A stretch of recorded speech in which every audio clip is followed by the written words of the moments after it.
all that brings us to our third email of the day. And our third email of the day comes to us from Matthew, who lives in Leeds in the UK.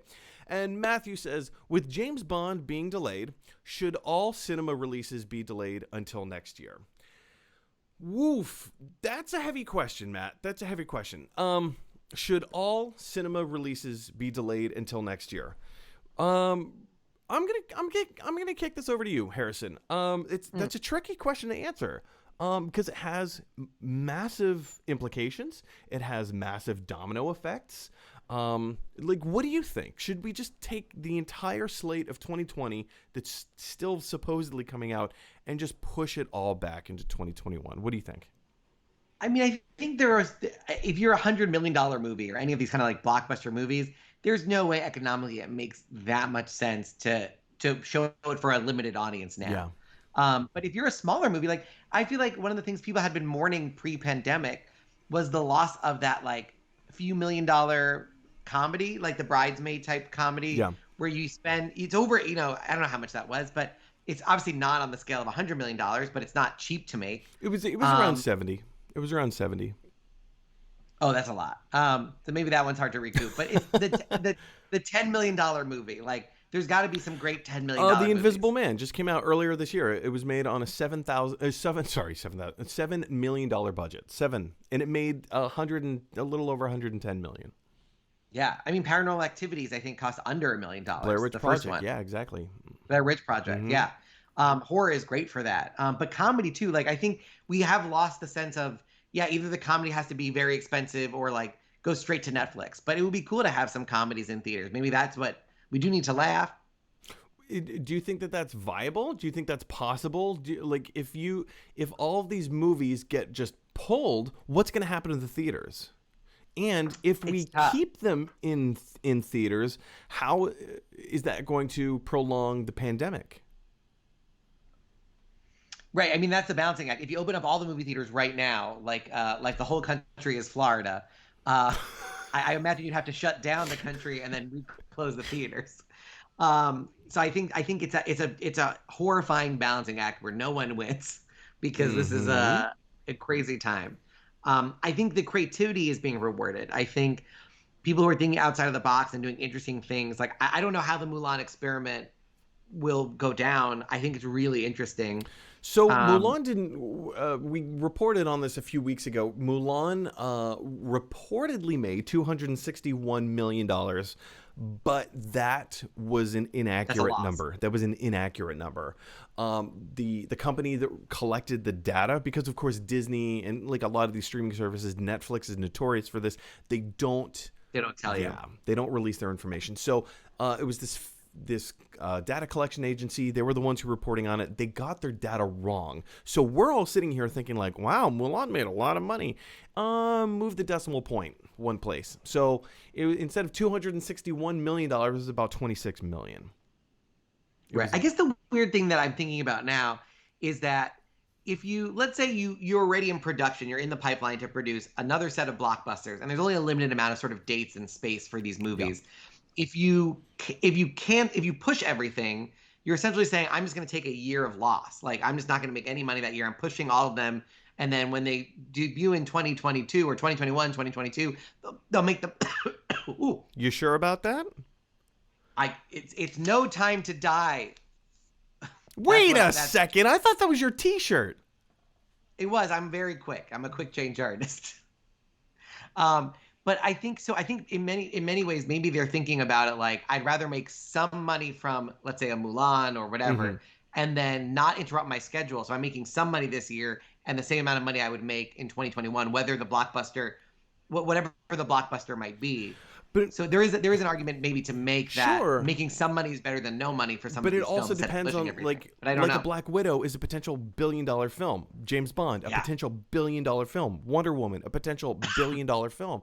So the question now becomes: are we going to just go ahead and release these movies and make like Tenet has only made $300 million? Not a lot of money. I mean, yeah, it's a lot of money, but considering they needed $600 million just to break even, right? I mean, they're taking a huge loss. They're taking a huge loss on this, right? But if they pushed that movie, if they pushed that movie to a slot that another movie already had, assuming that other movie would also have made $1 billion, then they're essentially saying we made 300 million and $1 billion, as opposed to 0 and then $1 billion. So here's a question, a hypothetical question I'm going to throw out there. Let's just say that, all these theaters, all these studios are pushing the release dates of their films, which they currently are doing. Let's just say that a hypothetical situation, the pandemic has resolved itself. It has gone away. Everybody wore their masks. It is no more, right?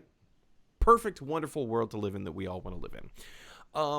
If the movies all get pushed back and people are going to come back out to the theaters, because the theaters themselves, the exhibitors, they still need to make money.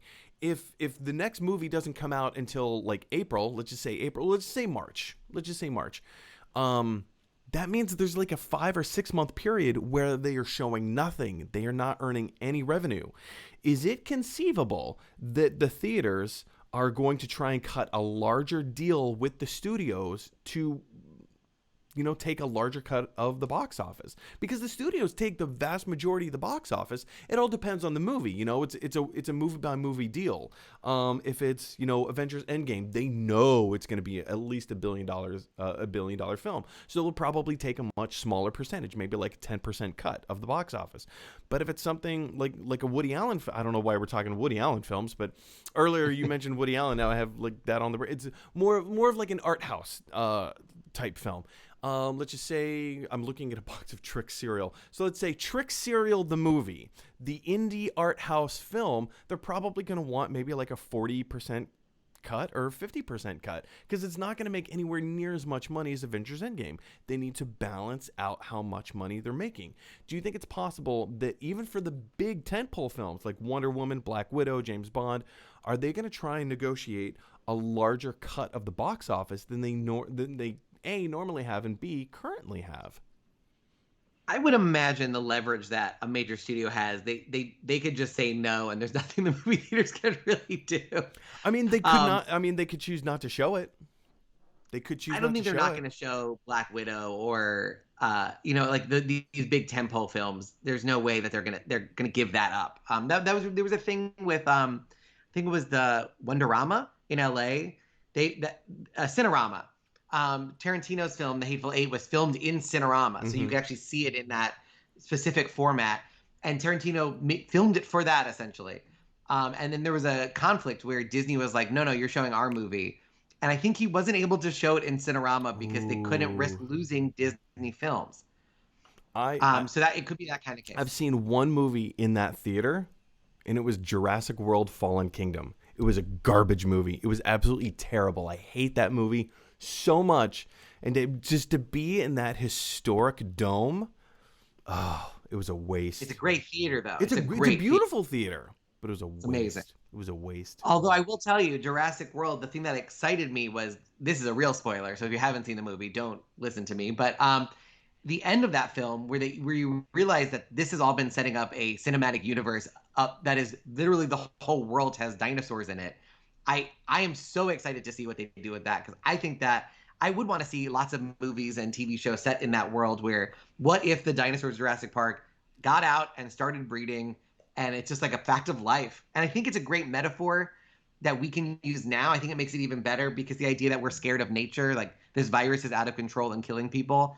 Obviously, dinosaurs are easier to see. It's true. It's true. Easier to convince people to wear. Like, if wearing a mask prevented you from a dinosaur attack, people would wear their masks. It's funny you come up with that premise, because I believe that actually is the idea for the next Jurassic World movie, Jurassic World Dominion. Yeah, no, that's what I'm saying. Oh, okay. I missed that. I thought you were saying a hypothetical. I'm like, that's... No, that's why, even though the movie, I had some problems with that movie, what it sets up and what it did, at the end of that movie, I had goosebumps, because then the camera pulled back and it was like, oh, that's why you're calling it Jurassic World. Like, that's such a great... Did you see like the 10-minute short that Colin Trevorrow put out?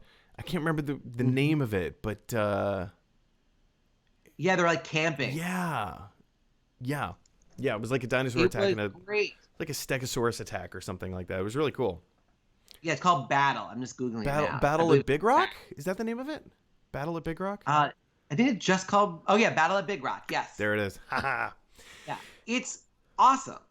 Anyway, I want to see the full length version of that. Anyway, ladies and gentlemen, what do you think about possibly pushing back all of the movies that we currently have in 2020 over to 2021, just to give a little bit of breathing room? Do you have any insight? Is there anything that we didn't cover that you think, this is a major point? Jump down to the comment section below and let us know your thoughts. Hey everyone, thanks for watching. If you like this video, click like. If you really like this video, click subscribe. And if you really, really like this video, click share, because that is exactly what this dinosaur would want you to do. Roar, roar, roar!